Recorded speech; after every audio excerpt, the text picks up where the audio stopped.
Bugungi videoda sizlar bilan Kalmar o'yini serialining 3-sezonini to'liq boshidan oxirigacha tahlil qilamiz. Hammaga assalomu alaykum. Sizlar Mafilm News kanaldasizlar. Agar tayyor bo'lsanglar, bugungi qiziqarli tahlil videomizni boshladik.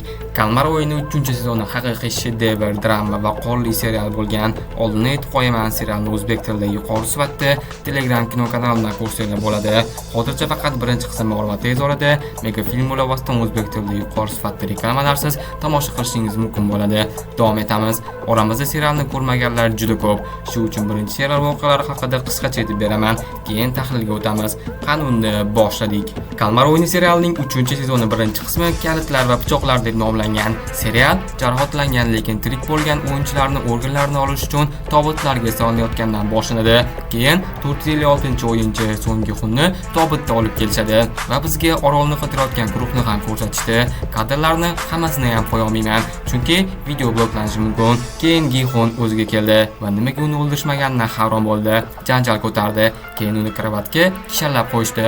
Qidiruv jamoasi esa dron olish uchun to'xtaydi. O'yin boshqaruvchisi kema kapitaniga agar qidiruv guruhi bizani bilib qoladigan bo'lsa, ularni otib o'ldirishni aytadi. Keyin o'yin tugatilishiga so'rovnoma o'tkaziladi va o'yin davom etadi. O'yin davom etishini bilgan Gixun ovoz ham bermaydi, indamaydi. Shu bilan erta bo'ladi va yangi o'yin boshlanadi. O'yin berkinmachoq bo'ladi. Faqat qonxo'roq berkinmachoq bo'ladi. O'yinchilar ikkita jamoaga shart tanlash orqali bo'linishadi.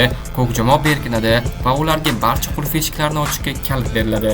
Qizil jamoa esa ko'klarni o'ldirish uchun pichoq berishadi. Ko'klarning berkinishiga 2 daqiqa beriladi.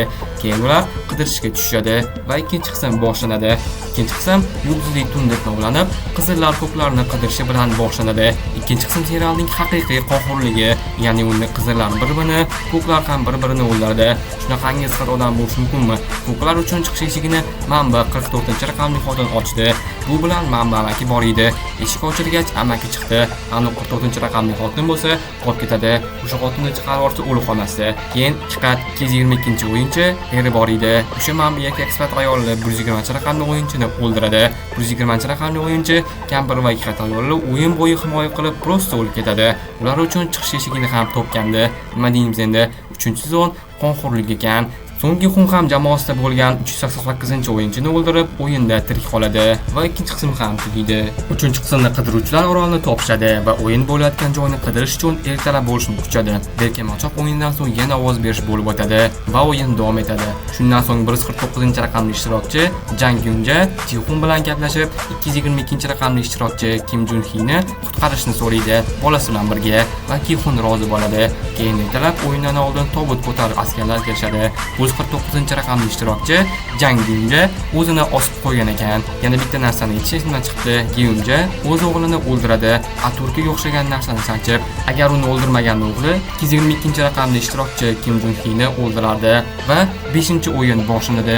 Ya'ni arqon sakrash. Bu o'yindan boshlab Gixun Kim Jun Hunga yordam berishni boshlaydi va o'sha qavlog'ini olib arqon sakrash o'yinida bir tarafdan ikkinchi tarafga bola bilan o'tadi va 3-qism ham tugaydi. 4-qism boshlanadi. 4-qismda o'yin davom etadi. Junki ikkinchi tarafga o'ta olmaydi, chunki berkinmachoq o'yinida oyog'ini qayirib oladi va barcha o'yinchilar narigi tarafga o'tishadi. Junki Gixundan bolasini asrashini va boqishni so'rab yerga sakraydi va o'ladi. Yana bizga 4 ta viplarni ham ko'rsatishdi. Ularning 3tasi amerikalik, bittasi osiyolik. Junkining bolasi o'yinda onasining 222-raqamini oladi va o'yinchiga aylanadi. O'yinchilar 8 ta edi, chaqaloq bilan 9 ta bo'ldi. Oxirgi o'yindan oldin har doim shvedskiy stol bo'ladi. Ya'ni o'yinchilar ovqatlanib 3 ta ishtirokchini chiqarib yuborishlari kerak bo'ladi. Undan oldin o'yin davom etadimi yo'qmi, shuni hal qilishadi ovoz berish yo'li bilan va o'yin davom etadi. Qidiruv guruhi kapitan bilan orollarni qidirishayotgan edi, ya'ni o'yin bo'layotgan orolni. Askarlar kapitan sotqinligini bilib qolgach, kapitan ham ular o'zi haqida bilib qolganini biladi va qurol olib barchani o'ldirishga tushadi. 3-4 ta politsiyachini o'ldiradi, faqat ikkitasi tirik qoladi. O'yin boshqaruvchisining ukasi kapitanni o'ldirardi. Jamoa 2ga bo'lingan bo'ladi. Birinchi jamoada 2 ta odam tirik qolgan bo'ladi. Ikkinchi jamoada esa hech kim tirik qolmaydi. 9 ta odamdan 6tasi jamoa bo'lib, Gixun chaqaloq va 125-raqamli o'yinchini o'yindan chiqarishmoqchi bo'lishadi. Tunda Gixunni o'yin boshqaruvchisi, ya'ni birinchi raqamli o'yinchi chaqiradi va o'yin boshqaruvchisi chaqaloq va Gixunga yordam berishni aytadi. Keyin unga pichoq berib, ular uxlayotganda ularni bo'g'izlab o'ldir deydi. Agar shunaqa qiladigan bo'lsa, yutardi. Eng qiziq joyga keldik. Boshqaruvchi maskasini yechdi va Gixun qotib qoldi. Uni o'ldirmoqchi bo'ladi, lekin jur'at qila olmaydi va pichoqni olib chiqib ketadi. Boshqaruvchi undan odamlarga ishonasanmi deb so'radi. Gixun esa javob bermasdan chiqib ketdi. Va 5-qism boshlanadi. 5-qism bolasi kasal bo'lgan erkakga yordam berayotgan qo'riqchi qizning havo shamolatish yo'lidan kirish bilan boshlanadi. Gixun pichoq bilan boshqa o'yinchilarni o'ldirmoqchi bo'ladi, lekin uddala olmaydi. Boshqaruvchiga ham o'yinchilarni o'ldirish uchun pichoq berilgan ekan, u hammani o'ldirgan. Gixun esa o'ldira olmadi va uni ko'ziga birinchi sezondagi 67-raqamli o'yinchi Heyonjun ko'rinib, bunday qilmasligini aytadi va Gixun hech kimni o'ldirmasdan joyiga borib yotadi. Qidiruv guruhi esa hali ham orolni qidirishda davom etadi. Tong otib final yakuniy o'yin boshlanadi. Yakuniy o'yin tepadagi kalmar o'yini deb nomlanadi va o'yinda 3 burchak, 4 burchak, dumaloq shaklli juda baland binolar bo'ladi. Ular 4 burchakdan 125-raqamli o'yinchini chiqarib yuborib, keyingi 3 burchak binoga o'tadi. Binoda ular Gixun va chaqaloqni uloqtirishmoqchi bo'lishadi, lekin plan o'xshamadi va 333-o'yinchini Gixun o'rniga o'z jamoasidagi o'yinchi itarib yuboradi va ular oxirgi dumaloq binoga o'tadi. Binoda 333-raqamli o'yinchi ikkita o'yinchini chiqarib yuboradi va ikkita ishtirokchi qoladi. Chalajon holatda bittasi o'z xohishi bilan sakraydi va 330-o'yinchi, 456-o'yinchi, 222-o'yinchilar qolishadi va 6-qism boshlanadi. 6-qismda qochayotgan o'yinchini qidiruv guruhi topib olishdan boshlanadi va u qidiruv guruhiga orolni ko'rsatadi. 6-qism bu insonlar deb nomlanadi va o'yin davom etadi. 3 ishtirokchi bilan keyin ular oxirgi dumaloq binoga o'tadi. Dumaloq binoda Gixun 330-raqamli o'yinchini chiqaradi. Bo'ldi. Gixun chaqaloq bilan yutdi-ku deyishili mumkin, lekin o'yin boshlash uchun tugma bosilmagandi. Shu uchun o'lim hisobga o'tmaydi. Gixun bergan va'dasida turib chaqaloqni qutqaradi va o'zi halok bo'ladi. Sakrashdan oldin biz hayvon emasmiz, insonmiz dedi va sakradi. Shu bilan o'yin tugadi. Qo'riqchi esa barcha hujjatlarni yo'qib yuboradi. Boshqaruvchining ukasi esa orolga kirib oldi. Keyin qidiruv guruhi qirol qo'riqchilarni chaqirdi. Shundan keyin evakuatsiya boshlanadi.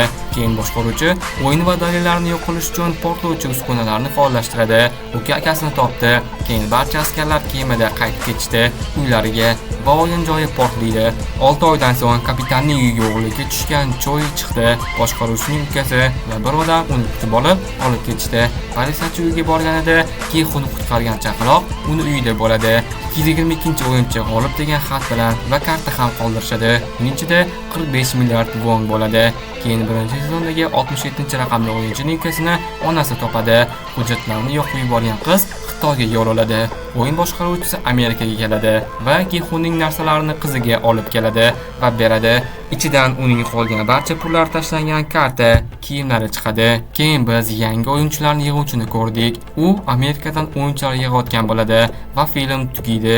Endi bo'lsa film haqida va tahlilga o'tamiz. Serial haqiqiy shedevr, dramatik yo'nalishda bo'lgan. Serialni siz bir emotsiya bilan emas, 3-4 xil emotsiya bilan ko'rasiz. Ko'rayotganda hayron ham bo'lasiz. Oxirgi o'yinda bizga Tannisni ham ko'rsatishdi. Osilib turgan holatida. Serialda o'yin yo'q qilindi. Yangi o'yin esa Amerikada boshlanadi. O'yinchilarni aktrisa Kate Blanchett yemoqda.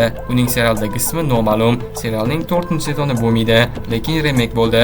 Amerika versiya. Yana bir katta ma'lumotni aytaman. Kalmar o'yini seriali Amerika ko'rinishi, ya'ni versiyasi suratga olish ishlari dekabrda boshlanadi.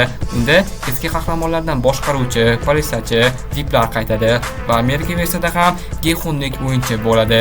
Serialni 6 soat ko'rdim va 6 soatlik serialni sizlarga 8-9 minutda sizlarga qisqa qilib aytib berdim. Serial ko'rishingiz arziydi. Sizlarga maslahat bergan bo'lardim. 3-sezonni ko'rishdan oldin 2-sezonni ko'rishi, chunki 3-sezonga tushmasligi mumkin. Ko'pchilik 456-o'yinchi Gixunni yangi boshqaruvchi, ya'ni frontmen bo'ladi deb o'ylashgandi, lekin u chaqaloqni qutqarib mardlarcha halok bo'ldi va chaqaloqni qutqarib qoldi. Bu haqiqiy mardlik bo'ldi.